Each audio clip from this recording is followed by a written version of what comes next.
sakit kok disuruh bahagia. Justru itu, orang sakit memerlukan obat.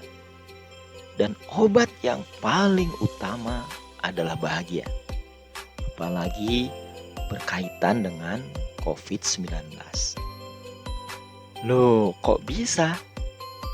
Karena COVID-19 adalah self-limited disease.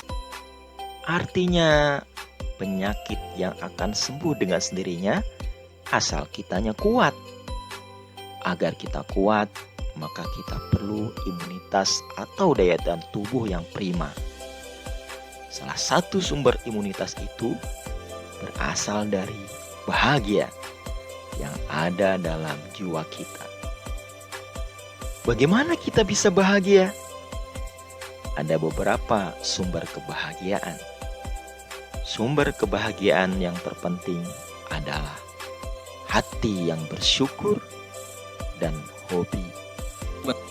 Nah, menurut Dr. Agus Rahmadi, rasa bahagia inilah yang membantu saya pada saat saturasi saya anjlok di angka 55, karena rasa bahagia ini memperlebar jalannya masuknya oksigen, sehingga membuat saya tetap mendapatkan asupan oksigen.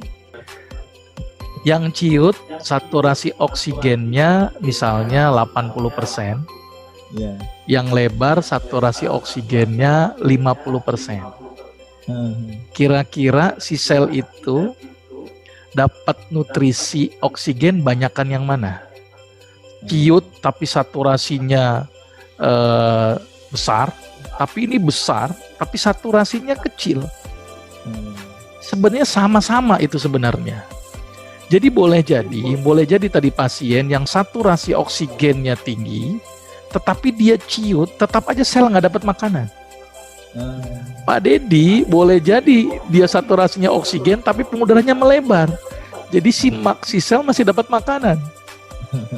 Intinya apa sebenarnya? Intinya adalah bagaimana makanan itu bisa sampai oleh sel. Dan itu melalui mekanisme sistem sirkulasi darah. Karena nanti dari darah akan masuk ke cairan interstisial, baru masuk ke dalam sel. Jadi kalau pembuluh darahnya di sana melebar, maka walaupun saturasi oksigennya rendah, tetapi jumlah oksigen yang masuk banyak. Gitu. Dibandingkan saturasi oksigennya yang bagus, tapi yang masuk sedikit. Gitu. Maka itu kenapa perasaan bahagia ini cukup penting. Karena ketika bahagia, endorfin akan keluar.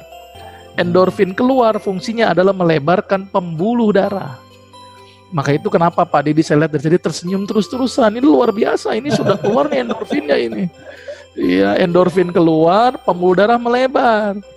Nah, ini bisa tercegah dari hipertensi, tercegah dari jantung, tercegah dari stroke, termasuk tercegah dari COVID.